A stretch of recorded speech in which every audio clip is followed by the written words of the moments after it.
In this video, I will share with you on how to add a simple animation in your CTA button. Let's go over to my editor. Alright guys, andito tayo ngayon sa system.io editor, no? Nag-open na ako ng isang landing page. And as you can see here, we have one button here or one CTA button. So dito tayo maglalagay ng animation. So, first thing first na gawin mo is, syempre, dapat meron ka nang nagawang landing pages and also meron ka nang nilagay na CTA button. And after that, ay punta ka na lang dito sa elements and then you need to scroll down and then hanggang sa makita mo itong row HTML na element.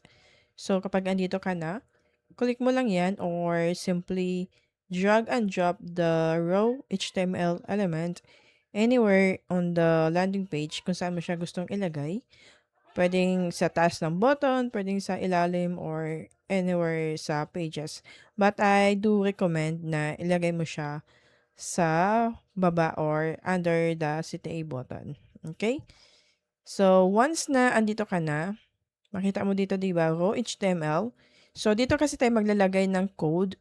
It is a CSS code, pero hindi mo kailangan maging programmer dito guys, no? Para ma-implement yung animation sa CTA button mo. Kasi ibigay ko na sa'yo yung code na ilagay mo dito sa raw HTML. Check mo na lang yung description ng ating video para makuha mo yung code and then paste mo lang. Pero bago yon may gagawin ka pa, okay? So, ayun na nga.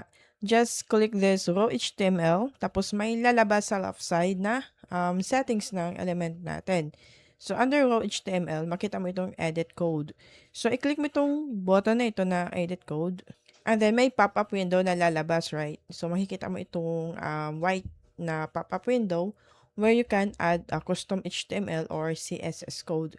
So, ang gagawin mo lang is, i-delete mo lang itong nakalagay dito na default na code.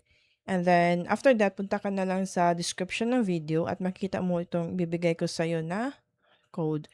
Bali, copy mo lang 'to lahat. So, i-control A ko lang ito. And then, control C para copy. And then, i-paste mo siya dito. Okay? After mo siyang ma-paste, guys, i-save mo muna. Click mo muna yung save button.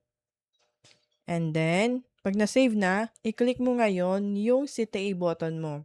Like for example, this one, i-click mo siya, tapos lalabas yung settings, no, dito sa left side. Scroll down ka para makuha mo yung button ID.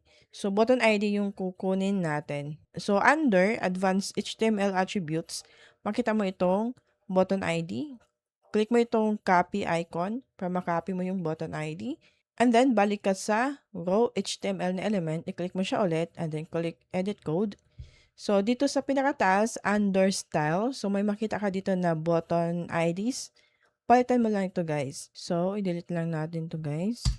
And, paste natin yung button ID. Okay? So, after that, pag na-paste mo na siya, i-click mo na itong save button. Alright, as you can see, nag-move na yung button natin.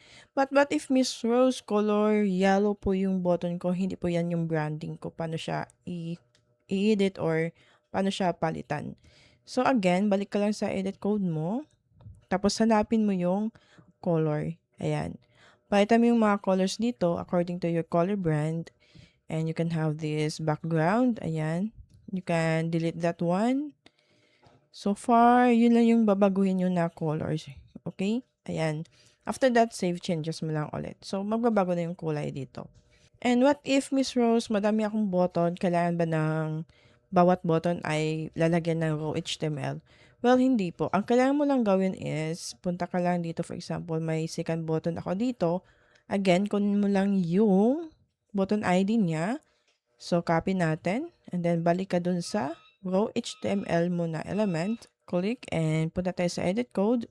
And then, makikita mo dito, right? May button. Ito yung first button natin. So, kung magdagdag ka ng mga like 2 to 3 na buttons, ang kailangan mo lang gawin dito is maglagay ka lang ng comma. And then, space. And then, paste mo dito yung panibagong button mo. And also, don't forget to add hashtag. Okay? So, dapat hindi siya mag-color red. Kasi pag color red yan, meaning error po ang code na yan. So, para mawala yung color red, so lagyan mo siya ng hashtag.